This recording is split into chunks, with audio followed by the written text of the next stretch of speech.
Saludos, República Dominicana y el mundo. Bienvenidos sean todos ustedes a Ruta de Actualidad. César Duvernay, quien soy yo, les da la más cordial bienvenida a esta cita, nuestro encuentro de todas las noches, la mejor forma para terminar y empezar el día, siempre a través de la poderosa señal de este canal que cubre nuestra hermosa geografía y que también podemos ser apreciados gracias a la tecnología, a la magia del satélite, así como también a la transmisión que en tiempo real hacemos por la internet.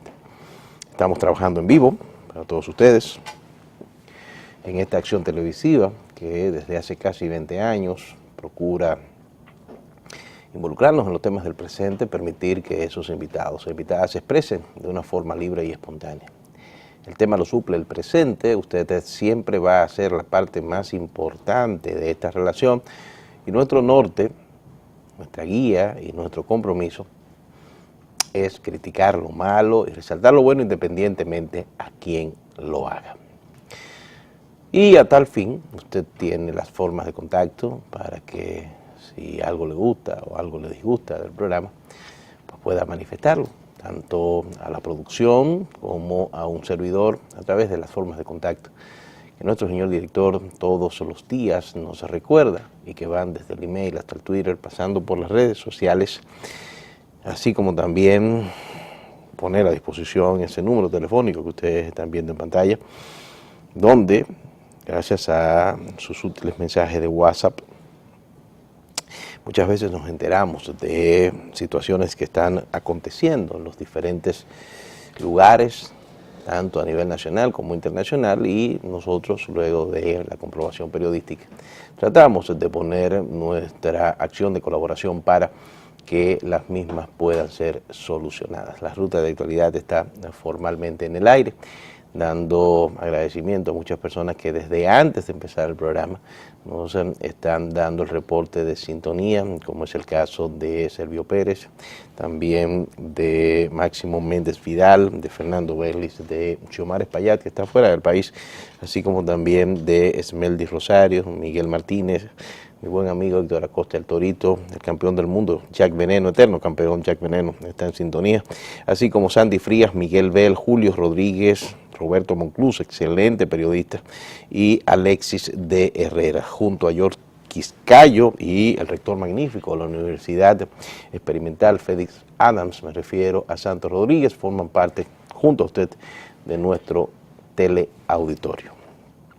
Miren, amigos, no voy a ocultar mi tristeza ante el lamentable fallecimiento de un buen amigo y un gran hombre, alguien a quien el país le debe y le va a estar siempre en deuda por sus aportes como ciudadano desde las áreas de influencia en que tuvo a bien desempeñar y manejar, sobre todo en el ámbito de la justicia, pero también como ser humano maravilloso. Me refiero al dolor que embarga a toda la familia de Dajabón, de la misma justicia a través del Ministerio Público, con el fallecimiento del procurador de la Corte de Apelación de Montecristi, el doctor Juan Casilla Solís. Juan Casilla Solís era procurador de la Corte de Apelación, procurador titular desde el año 2014. Duró muchos años como fiscal en el municipio de Dajabón, la provincia del mismo nombre, de donde era oriundo. Estuvo aquejado de problemas en la sangre y luego de haber estado en diferentes nosocomios, en diferentes clínicas, estuvo varios días en la Plaza de la Salud en Santo Domingo, hasta que se produjo su fallecimiento en la víspera. Hizo un cuadro ya muy preocupante, las plaquetas le habían descendido mucho y lamentablemente pues se produjo su fallecimiento entrando la mañana del lunes. Desde aquí yo envío mi más sentido pésame a sus familiares, a sus amigos, que eran muchos, y también pues a la zona fronteriza, Dajabón, Montecristi, donde se desempeñó como un fiscal serio, un hombre de sólidos principios y de gran compromiso social y nacional. Su velatorio se está desarrollando, se empezó a desarrollar la tarde de ayer y será enterrado mañana en Dajabón. Y repito, ha sido muy triste, esto es realmente muy triste. Yo recuerdo que hace una semana, exactamente una semana, menos de una semana, estuve visitándolo en la clínica, en la Plaza de la Salud, estuve ahí junto a otro gran hermano y excelente ciudadano también, el empresario Ramón Javier Cruz, y también al magistrado de la Corte de Apelación, el procurador de la Corte de Apelación de Santiago, magistrado Víctor González. Estuvimos ahí hace una semana dándole apoyo al hermano hoy fallecido Juan Casilla Solís, pero desafortunadamente perdió como buen guerrero su batalla ante los males que le aquejaban. Paz a su alma y respeto y reconocimiento a su memoria. Entiendo que su hombría de bien debe servir de orgullo para sus familiares, a quienes también les extendemos nuestra solidaridad, esperando que Dios les permita tener toda la fortaleza y la resignación en estos duros momentos. No les oculto, amigos que nos acompañan, que cuando uno ve casos así, y hasta le pide perdón a Dios, ¿no? Pero se pregunta, caramba, ¿por qué tiene que morir gente buena, gente joven, gente productiva? Con tantos bandidos, con tantos delincuentes, con tantos violadores, con tanta gente mala que están pululando, usufructuando un oxígeno al que no tienen derecho en virtud, y Dios que me perdone, en virtud a los desmanes que hacen, a su mala hoja de vida. Pero bueno, esas son las cosas que a veces uno no se explica, pero que suceden. De todas maneras, paz a su alma y solidaridad con sus allegados. Y ahí está el legado de nuestro distinguido amigo fallecido, ido a destiempo, el doctor Juan Casilla Solís. Amigos televidentes, sorprendió a principio de semana este comunicado de un grupo de intelectuales que ha pedido la renuncia del presidente Danilo Medina como salida para la crisis. Asimismo, dice este documento. Intelectuales, activistas sociales, uno que otro comunicador, planteó la renuncia de Danilo Medina como parte de la búsqueda de solución a las crisis políticas que a su juicio está atravesando República Dominicana a causa del escándalo de corrupción de la Odebrecht. El grupo propone, con la renuncia del presidente Medina, reorganizar el sistema democrático, organizando elecciones generales, entiendan, presidenciales, congresuales y municipales, en un plazo de un año, y creando un sistema democrático más incluyente. Ellos valoran la expresión ciudadana de la Marcha Verde, y estos intelectuales y activistas observan que la situación actual se caracteriza por la tendencia al quiebre de la hegemonía PLDista y la irrupción y consolidación de nuevos actores en el escenario político nacional. Y, entre otras cosas, proclaman que ha quedado evidenciada la ilegalidad del gobierno de Danilo Medina, en el cual han sido vulnerados los principios constitucionales, como la inversión de una desbordante cantidad de recursos al margen de la ley, según ellos provenientes de sobornos y sobrevaluaciones de obras contratadas por la empresa brasileña. Amigos míos, da pena y vergüenza que personas pensantes, que personas a las que uno les reconoce y le ha comprobado a lo largo del ejercicio de vida una calificación, una ilustración, salgan con semejantes cosas. En esta época de la internet, en esta época de las redes sociales, de la comunicación 3.0, uno pues ha perdido la capacidad de asombro porque se ven tantos dislates y tantos disparates y tantas cosas porque son plataformas que le permiten a la gente decir lo que piensa, aunque no siempre piense lo que dice. Señores, pero que sean ciudadanos ilustres, calificados, ilustrados, que estén planteando soluciones al margen del ordenamiento jurídico, planteando la fractura del sistema democrático. Eso no se explica, pero además con una serie de soluciones, entre comillas, y medidas que contravienen hasta el sentido común, eso llora ante la presencia de Dios. La única manera que tiene un Estado de Derecho de salir de un gobierno es las urnas. No hay otra, a menos que ocurra un fallecimiento, y para eso pues entonces están los debidos procesos, los escalones, los mecanismos que indican cuáles son los pasos a seguir.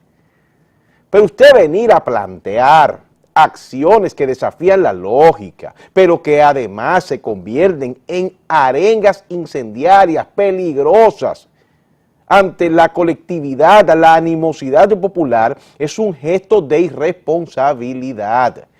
Sobre todo porque se le ve el refajo cuando quieren personalizar un problema que no es un asunto de una gente.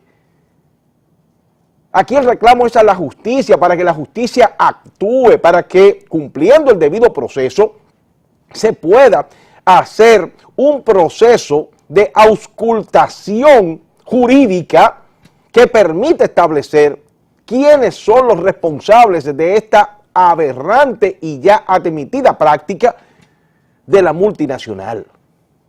Pero de ahí usted a querer enfocar todo hacia una persona, es empequeñecer el sentido primigenio de la lucha anticorrupción y del reclamo de sanciones ante los corruptores y los corruptos, sobre todo como único mecanismo para que la impunidad no siga campeando por sus fueros. Una cosa es que usted, desde el punto de vista de la presión social y cívica, a lo que no solamente tiene derecho, sino que es un deber de cada dominicano o dominicana que le duela a esta patria, le haga al gobierno y a las estructuras de dirigencia nacional para que se haga justicia, se aplique la justicia, se llegue hasta las últimas consecuencias y se provean los instrumentos administrativos y legales para que haya sanción y monitoreo. Y esto que se ha estado ocurriendo durante mucho tiempo, históricamente, no se siga dando. Eso es una cosa, pero de ahí a usted tener el tupé de salir con este tipo de ridiculeces, es algo inaceptable, y mucho menos a personas que se les reconoce y se les asume un nivel de pensamiento. El reclamo no es para una persona, porque esto no es un asunto de una gente. O usted me va a decir a mí que esas vagabunderías inaceptables que admitió Odebrecht se las inventó en este momento. No, señor. No, señor. Es más, ni siquiera nosotros podemos como sociedad arrogarnos el mérito de que fuimos los que dimos la clarinada, porque eso no fue así. Eso sucedió, se destapó en Estados Unidos y nosotros hemos asumido ya lo que son las consecuencias de una marejada fuerte a nivel continental, diría yo. Porque si no, aquí se hubiera seguido haciendo todo igual, porque eso era el bueno y válido, porque esa era la norma no escrita. Entonces no es un asunto de una persona. Eso sería empequeñecer, contaminar, deslegitimar el sagrado y necesario derecho que tiene la gente para que aquí se cambie las reglas del juego no limpio. Pero pedir la renuncia del presidente, eso es, repito, una acción irresponsable, irreverente, carente de toda lógica, y sobre todo que contraviene los cimientos básicos de una democracia perfecta, imperfecta, llámele como usted quiera, pero que es la que nos rige y que tiene sus normas y sus protocolos. Y lo peor del caso, proviniendo de gente a quienes uno les reconoce, porque de hecho la tienen, una competencia en términos intelectuales, que son los pensantes, porque es verdad que uno está acostumbrado, sobre todo en tiempos de redes sociales, a leer cuantas desgracias y cuantos panfletos estúpidos Pero bueno, eso generalmente vienen envueltos en falta de ortografía y en personas que si tienen dos neuronas no les funcionan bien. Pero estamos hablando de gente pensante. Estamos hablando de personas, óigame, a las que usted le ha reconocido históricamente no solamente una sensatez, sino también un comportamiento. Pero además es idiota, es estúpido. ¿Por qué? Ok, se pide la renuncia del presidente. ¿Y quién es la sucesión de mando? Margarita, la vicepresidenta. Ellos están diciendo que están incómodos con el PLD. Ajá, ¿y quién va a ser entonces el que, si esa locura se diera, el que va a suceder? Pues es la vicepresidenta. Y aún no fuese la vicepresidenta, es el presidente de una de las cámaras. Entonces, por Dios, por favor, por favor, por favor, las urnas son el mecanismo para que si usted no está de acuerdo con un gobierno, usted a través del voto, usted emita su punto de vista y si se convierte en mayoría, pues entonces se cambia esa realidad. Y para eso entonces hay que provocar la presión, el seguimiento desde el punto de vista cívico de los instrumentales que hagan posible ese objetivo. Léase, una ley de partidos que hace falta para que ponga orden en el desorden, una modificación a la normativa procesal penal que nos rige, una adecuación a las leyes adjetivas, una verdadera modificación y adecuación al código electoral. Bueno, entonces esos instrumentales sí tenemos que exigirlos y tener que estar vigilantes para que no solamente el caso de Brecht, todos los casos que el Vox Populi señala como producto de corrupción y enriquecimiento ilícito, pues que puedan ser debidamente llevados a la justicia para que sea el debido proceso que determine hasta qué punto hay culpabilidad o no en esas denuncias. Pero de ahí a pedir acciones que contravienen el orden institucional, repito que es un desatino, es un dislate que da pena y vergüenza.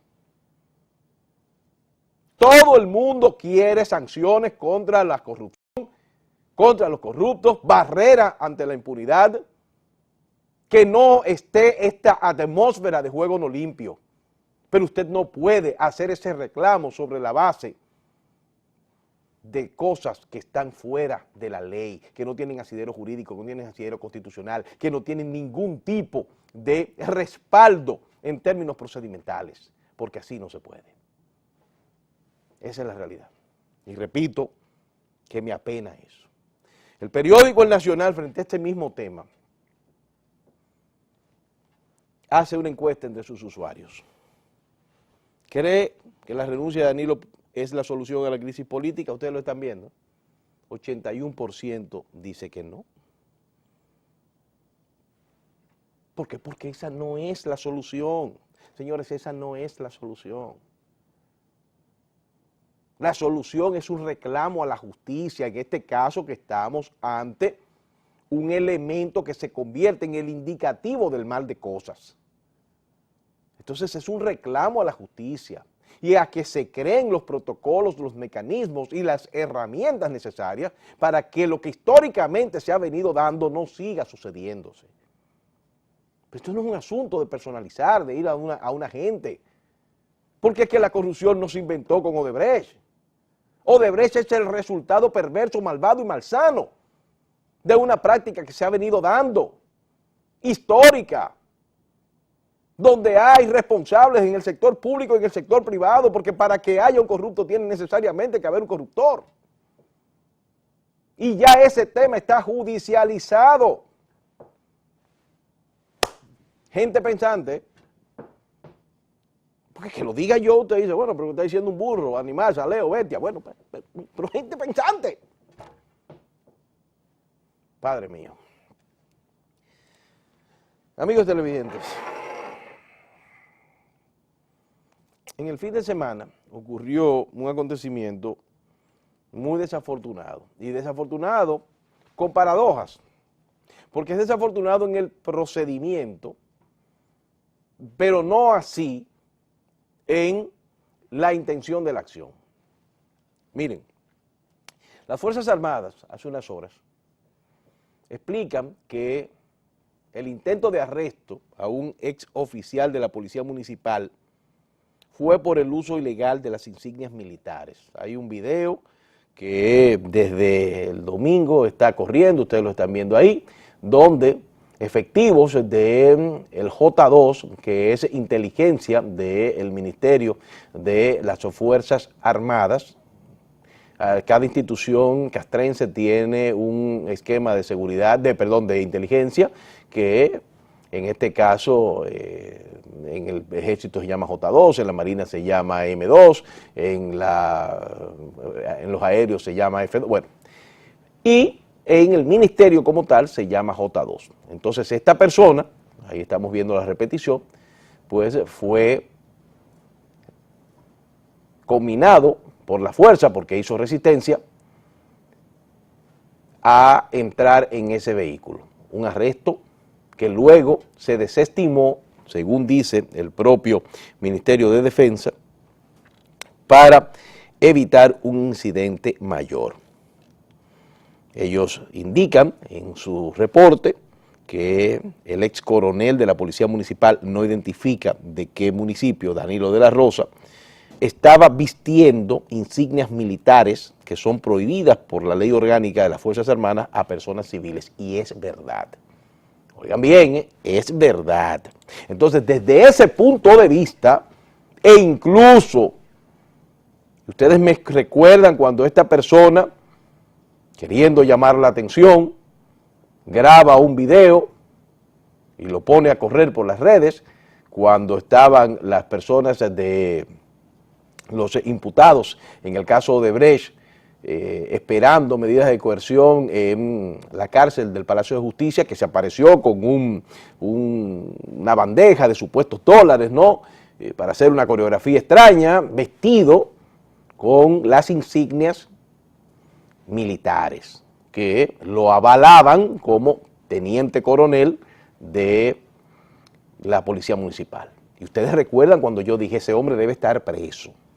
Debe estar preso por usurpación de funciones, porque primero está suspendido y segundo, aún no fuese estado suspendido, él no puede hacer eso, porque contraviene el espíritu no deliberativo que tienen los cuerpos castrenses y la Policía Nacional, en este caso en sus diferentes denominaciones. Pero una cosa es que esta persona sea apresada por las estructuras correspondientes, entiéndase, Policía Nacional y un fiscal. Y otra muy diferente es que el J2, que es una estructura de inteligencia, haga este tipo de acciones y este tipo de operativos que yo estoy absolutamente convencido que no contó con el respaldo del ministro Rubén Darío Paulino Sen, que es una persona que conoce el procedimiento, conoce el protocolo, pero que ahí en ese video que ustedes vieron no se cumplió. El J2 no está para eso. El J2 está para usted identificar situaciones que de una forma preventiva pudieran ser convertidas en problemas a los fines de poder tomar las acciones correspondientes. Es decir, que el J2 perfectamente, con la información ya capturada, debió haber remitido ese caso a la Policía Nacional, y la Policía Nacional, actuando con un representante del Ministerio Público, debió requerir a este hombre y decirle, mire, usted no puede estar aquí. Miren la foto, esas son insignias. Ayúdeme, director, por favor, aquí. Esas son insignias. Y él no está llamado a usar eso. Ahora, no era lo correcto que usted lo fuera a buscar con agentes del J2, porque el J2 no está para eso. El J2 es inteligencia. Debió haber sido ese caso llevado hasta la estructura policial, y la estructura policial, pues entonces, atrapar a este hombre y presentarlo ante la justicia a los fines de que se le presenten cargos. Es lo que había que hacer. Es lo que había que hacer. Entonces ahí usted tiene un elemento interesante. Por un lado, alguien que está infringiendo la ley, y por el otro, representantes de las Fuerzas Armadas, en este caso del J2, que no se han manejado y que no se manejaron de la manera correcta. Lo soltaron para evitar una desgracia, además, porque era una detención ilegal, La única institución que puede establecer un arresto conforme a lo que establece la ley, y si no se le presentan cargos hay que soltarlo, es la Policía Nacional, no hay otra. Entonces ahí no había ni una orden judicial, ni tampoco estaba la entidad adecuada para hacer esa acción de interdicción. Esa es la realidad. Hay otros cuerpos especializados que pueden hacerlo ya mediante mandato constitucional. Entiéndase, el Ejército Nacional, el Cuerpo Especializado de Seguridad Fronteriza Terrestre, etcétera. Bueno, ya pueden actuar ante una situación con un mandato que se le establece la orden jerárquica. Pero aquí no había nada de eso. Él estaba usurpando. Tenía insignia que no debía usar, uniforme que no debía usar. Pero no era el J2 que tenía necesariamente que actuar. No era el J2. Y si iba a actuar, debió tener un ministerio público y estar apoyado de una policía, de una estructura policial, a los fines de que esto pudiera tener el cumplimiento del debido proceso. Pero a veces se dan esos casos. Señores, tenemos que hacer una pausa, pero antes yo quiero saludar esta información que proviene de la Corporación Dominicana de Empresas Eléctricas Estatales. El vicepresidente ejecutivo del holding de la CDEE, me refiero al licenciado Jerjes Rubén Jiménez Villar, revela que ya Punta Catalina tiene fecha para arrancar, es decir, eso será el 15 de octubre del 2018, según el cronograma, que gracias a Dios marcha viento en popa. La primera unidad de la planta a carbón que se está construyendo en Punta Catalina, provincia Peravia, va a entrar en operación el 15 de octubre del año próximo. Agregó que la segunda va a comenzar 2 meses después, el 18 de diciembre, lo que puede interpretarse como una especie de regalo navideño al pueblo dominicano, y dijo que en el mes de julio del 2018, es decir, dentro de un año, porque estamos en junio, o sea, prácticamente estamos ya en julio, ¿no? Estamos a mitad de junio, se va a realizar la primera prueba. Y aseguró que con estos 500 millones de dólares que se obtuvieron la semana pasada por la venta de los bonos soberanos, se va a poder cumplir con el cronograma de construcción que fue programado. ¿Por qué? Porque lo que se necesita en términos presupuestarios para terminar la obra son 420 millones de dólares. Se logró colocar 500 millones de dólares en el mercado bursátil internacional, algo que habla en mayúscula de la fortaleza macroeconómica del país, porque evidentemente que para que a un país le presten, las calificadoras de riesgo emiten su opinión. Bueno, el caso es, amigos y amigas televidentes, que esto da respuesta a la preocupación, ojo, inspirados en buena fe de mucha gente, por el tema de Punta Catalina, que a veces se dejan tomar de tontos útiles cuando hacen eco a aquellas voces que dicen que la planta debe ser detenida. Señores, una planta que está en un 77% de ejecución, que todo camina sin ningún tipo de contratiempos desde el punto de vista técnico, que se necesita desde el punto de vista de el reclamo de la demanda de megavatios, pero que además tendrá la categoría de ser nuestra, que vamos a tener control de esos más de 720 megas, porque aunque dice que son 720 megas, realmente, y en virtud de lo que establecen los protocolos y en este caso los documentos de generación, estamos hablando de 750 y pico. Entonces eso se necesita. Y usted me dirá, bueno, pero lo que pasa es que nos estamos endeudando. Y yo le voy a decir, miren, yo no soy, ustedes me han escuchado, un abanderado de los préstamos, pero tampoco yo puedo venir a satanizar un préstamo porque lo que es malo de un préstamo no es el préstamo en sí, sino es para qué usted lo va a utilizar. Entonces, detener a Punta Catalina en este momento es igual a perder una inversión de más de 1.500 millones de pesos de dólares que ya está ahí. Además de que está atrasando la entrada de ese caudal de megavatios que el país necesita, primero para alivianar la carga que en términos de subsidios tiene por ese renglón, pero además para poder seguir ampliando y diversificando el parque energético con energía menos impactante al medio ambiente. Entonces mucha gente dirá, ¿y por qué hubo que buscar los bonos? Porque estamos en medio de un proceso judicial con una empresa que se llama Odebrecht que admitió haber cometido la aberrante práctica de sobornar en diferentes países y ningún banco va a prestar dinero para algo que tenga que ver con Odebrecht hasta tanto no exista una sentencia. Pero mientras tanto nosotros tenemos que terminar las plantas.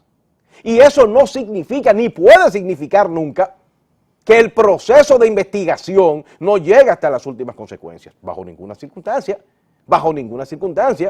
porque hay un proceso abierto, eso está judicializado. Y esto empieza ahora.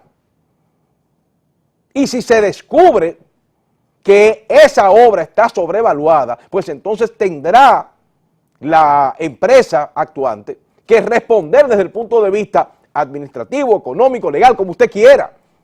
Porque el proceso de investigación judicial no es que no se detiene, es que no puede detenerse. Ahora, lo que tampoco puede detenerse es culminar una obra que tiene 77% de avance y que se está necesitando. Y que ya tiene fecha, como ustedes están viendo, ya tiene fecha para arrancar.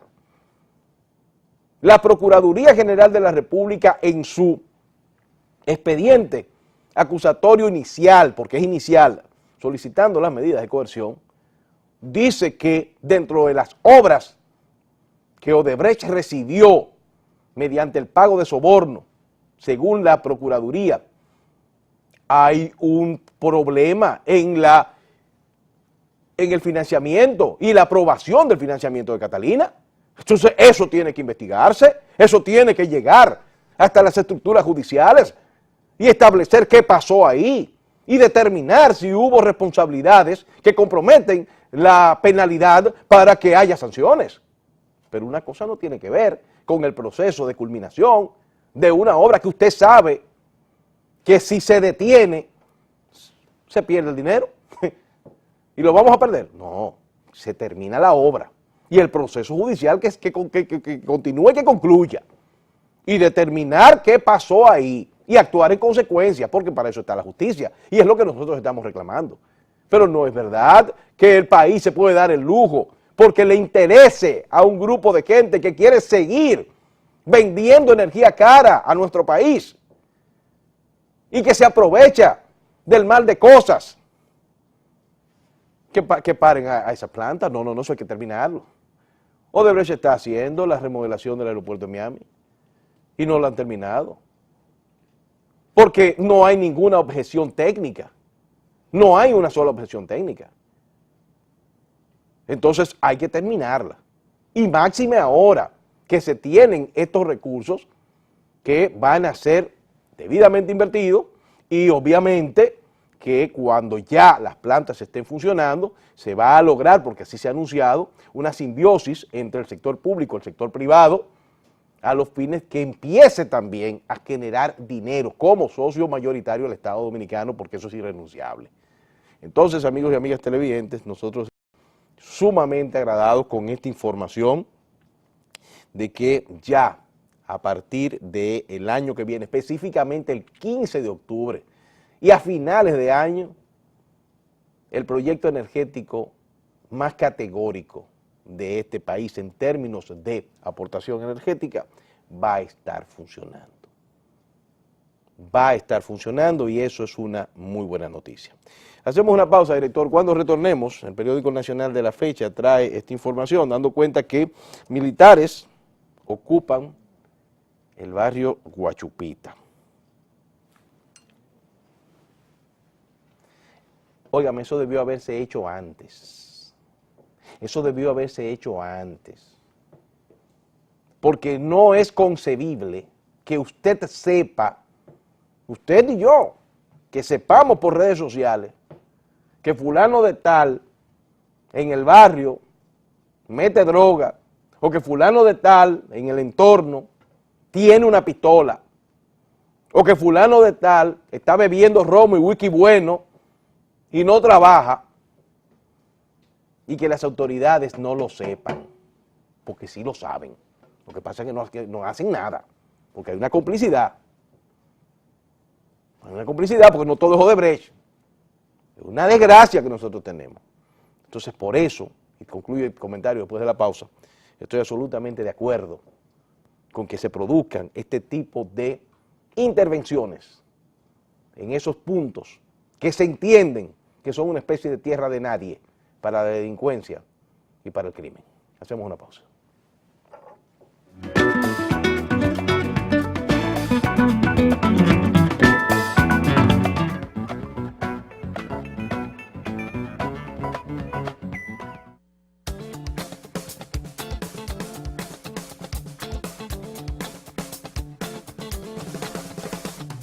La planta depuradora de la Sursa, como la hemos llamado, está proyectada a recoger las aguas residuales de aproximadamente unos 40 barrios del Distrito Nacional y Santo Domingo Norte. Proyectada también a darle servicio a 450.000 personas.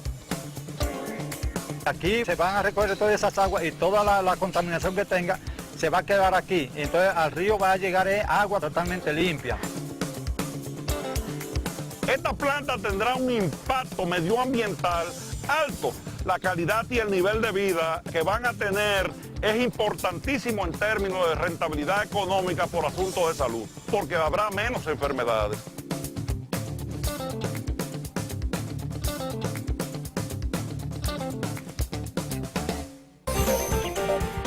Con la entrada en vigor de la amplitud a la forma I-601A, se levanta la inadmisibilidad de la antigua ley del castigo, donde todas aquellas personas que se quedaron irregular en los Estados Unidos tendrán la oportunidad de viajar a su país de origen y así recibir su visado de residencia para reagruparse con sus parientes. Entérate.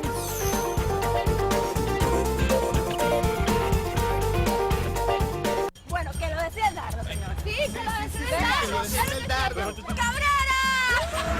En el noreste, este es tu país, solo esperando por ti. Tu país lo tiene todo y todo por descubrir. Más que playas y montañas, alegría y corazón.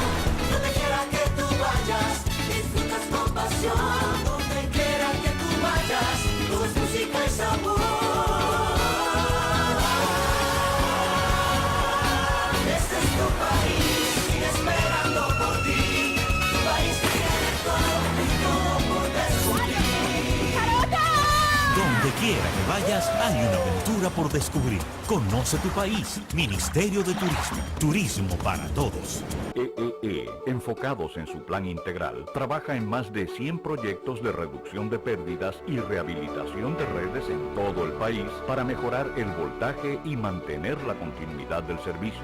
Se construyen 8 nuevas subestaciones, 16 en proceso de repotenciación, 24 en total. Avanzamos con 1.825 kilómetros de redes rehabilitadas, 268 kilómetros de nuevos circuitos, más de 20.000 clientes prepagos, 243.000 clientes normalizados, 212.000 nuevos clientes telemedidos, alcanzando ya más de 340.000 en las 3 sedes. Corporación Dominicana de Empresas Eléctricas Estatales, CDEE, hacia la solución definitiva. Sintonízanos a través de HIFA, La Voz de las Fuerzas Armadas, 106.9 FM para Santo Domingo y 102.7 FM para todo el territorio nacional.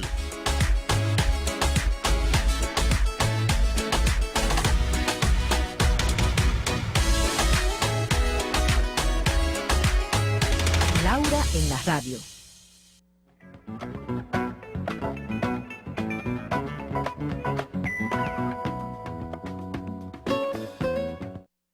Volvemos al estudio principal de Teleradio América, desarrollando para ustedes Ruta de Actualidad, esto que lejos de ser un trabajo, lo considero un honor, un privilegio y sobre todo un placer de presentar a ustedes esta acción televisiva que, involucrándonos en los temas del presente, provee un espacio para que los invitados e invitadas puedan expresarse de una forma libre y espontánea. Usted sigue siendo y será la parte más importante de esta relación.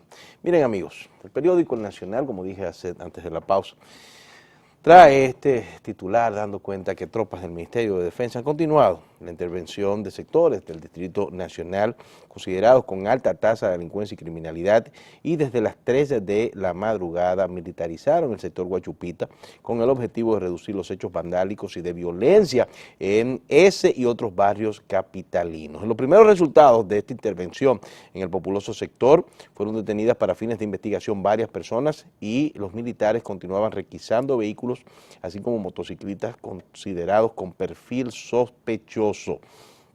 El Ministerio de Defensa informó que el pasado sábado habían sido intervenidos los barrios del Café de Herrera, Los Americanos en Los Alcarrizos, El Ponce en Los Guarícanos, y se dejó para hoy a Guachupita para no afectar el movimiento Marcha Verde que se estaba desarrollando.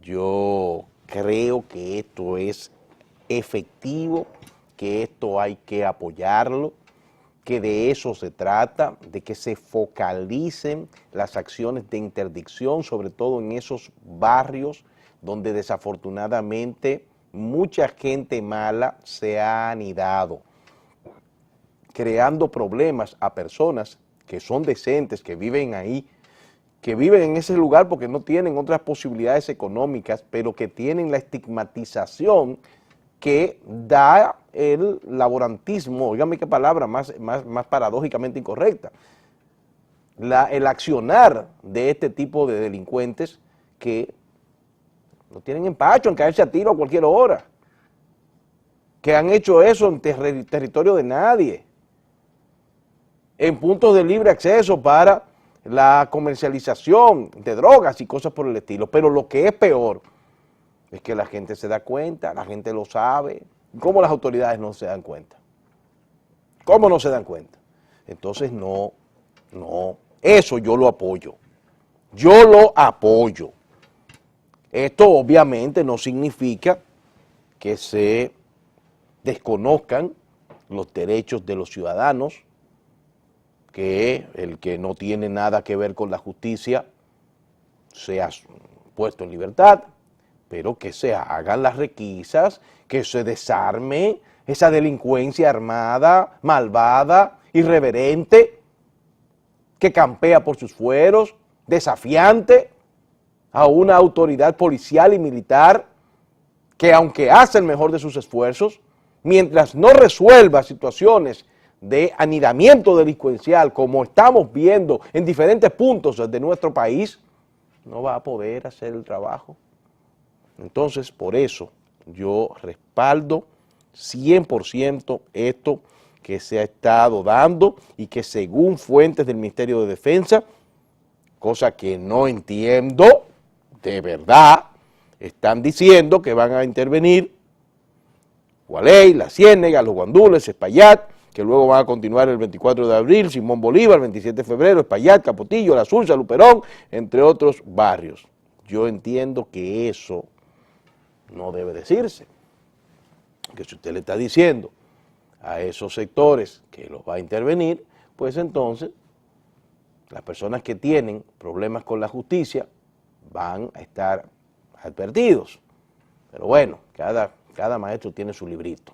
Mientras tanto, este tipo de acciones directas, focalizadas y enfocadas, entiendo que dan resultados. Miren, amigos, trascendió e impactó como noticia que al Patronato Nacional Penitenciario no le permitieron constatar los alegados privilegios que tienen los acusados del tema Odebrecht. Las autoridades del nuevo modelo de gestión no permitieron al Patronato Nacional Penitenciario entrar al Centro Correccional de Najay para verificar los supuestos privilegios que gozan los 8 acusados del caso de sobornos de Odebrecht. el arzobispo metropolitano de la Arquidiócesis de Santo Domingo, su excelencia reverendísima Monseñor Francisco Osoria, y quien también es presidente del patronato, dijo que tenían intenciones de ir al centro para asegurarse de la realidad que ha sido ampliamente denunciada en los medios de comunicación, y mediante comunicado aseguró que la permanencia en prisión de los acusados debe ceñirse estrictamente a la ley y por lo tanto apartada de cualquier tipo de privilegios. Hay privilegios porque entre bomberos no se pisan las mangueras. Lamentablemente los hay. Y estas declaraciones del sistema carcelario, el sistema penitenciario, negándola, lo que hace es irritar a una población que sabe que hay privilegios. Porque, repito, entre bomberos no se pisan las mangueras y ahí hay gente de incidencia política y de incidencia social. Entonces, hace un efecto contrario, indignante, que desde las estructuras del modelo penitenciario se quiera negar una realidad que está ahí, sobre todo cuando se pudo utilizar otro tipo de argumentación, que también iba a ser mentira, pero por lo menos no tan insultante a la inteligencia de la gente. Cada vez que cae preso un rico, entonces resulta que las autoridades se dan cuenta que hay problemas de seguridad, que hay problemas de insalubridad, que hay problemas de habitabilidad y que por eso hay que ir a hacer remodelaciones. Por favor. Lamentablemente las cárceles del viejo modelo son almacenes de hombres vivos. Una especie de posgrados en maldades y malas prácticas. Eso no es nuevo. Y estas personas, estos imputados que no debieron estar presos, vamos a ser honestos, la coerción no era para que ellos estuvieran presos, la coerción no significa condena, la coerción no significa juicio. Ellos perfectamente pudieron estar en sus casas con los brazaletes, con las estructuras de seguridad adecuadas y yendo a comparecer a juicio. Si eran encontrados culpables, pues entonces caían presos y ya hacían su reclusión, porque la coerción es sencillamente para que usted no pueda sustraerse del proceso, no es para más nada. Y nosotros estamos ante un código procesal penal que merece ser revisado, pero que es garantista y donde el apremio corporal, o en este caso la séptima medida de la coerción que establece la cárcel, es la excepción. Entonces, desde ese punto de vista, usted se pudo evitar todo este tipo de cosas, dejando a esa gente, mientras esté el proceso, a los que ellos en ningún momento se han negado, han ido hasta por llamadas telefónicas, usted no necesariamente tenía que meterlos en una cárcel, pero ya que lo metió en la cárcel, entonces se la adecúa. Pero no le diga a la gente que no están adecuadas, no le diga a la gente que no le han puesto aire acondicionado, no le diga a la gente que no le han puesto televisor, no le digan a las personas que no le metieron una planta eléctrica grandísima, que yo creo que le da luz a San Cristóbal entero, por Dios, porque la gente se enoja, porque la gente no es pendeja. Entonces, el problema está en que entre bomberos no se pisan las mangueras, y hay privilegios que no gozan los que están en condición de ciudadanos de a pie, y esas son de las tareas pendientes que tiene este sistema que cuenta con mucha inequidad. Esa es la realidad, señores, no nos perdamos. Los mandaron a cárcel del viejo modelo precisamente porque ahí hay flexibilidades, porque en las del nuevo modelo usted no puede salir que va a entrar un aire acondicionado, porque ahí hay esquemas. Pero que la autoridad quiera negar eso irrita más a la gente. Y tampoco nosotros vamos ahora mismo a detenernos en algo que sabemos que sucede. Aquí lo que hay que pedir es que el proceso se haga y que se haga de manera diligente dentro de las circunferencias que establecen los protocolos procedimentales. Empantanarnos en que tienen un aire, tienen una televisión, que tienen un plasma, que le compraron un inodoro. Óigame, mire, eso es per cata minuta, no debe ser, pero forma parte de las tareas futuras que nosotros tenemos que resolver. Ahora mismo lo que hay que hacer es presionar para que el proceso se dé.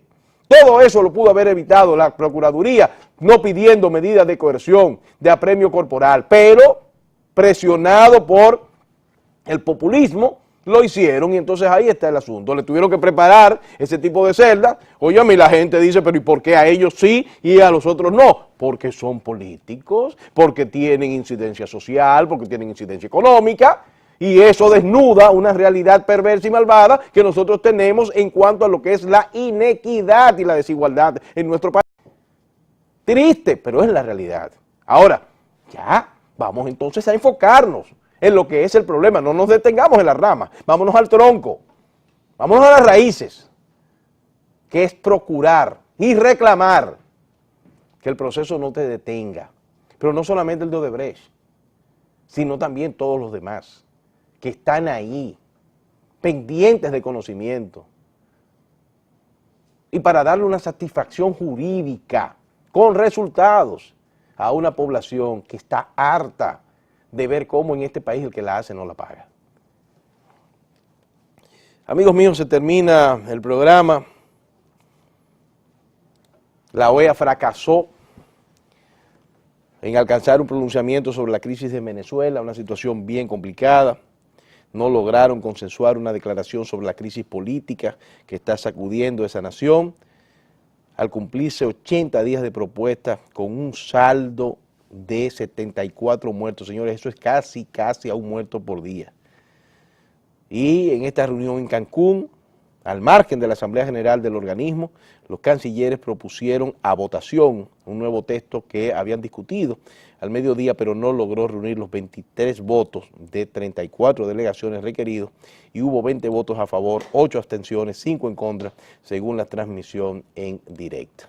República Dominicana, que está presente en ese encuentro, fijó su postura, que es la que ha tenido siempre, de buscar un entendimiento. El canciller dominicano, Miguel Vargas Maldonado, ha propuesto una comisión de países amigos para Venezuela, con la misión de acompañar a las partes en este conflicto en una negociación de amplio espectro que pueda solucionar la situación crítica que en términos políticos está atravesando la nación sudamericana. Miguel Vargas sometió la propuesta al intervenir ante la reunión número 29 de consultas de cancilleres previo a la Asamblea 47 de la Organización de Estados Americanos, la OEA, que se está celebrando en Cancún, México, y donde se abordó la situación venezolana.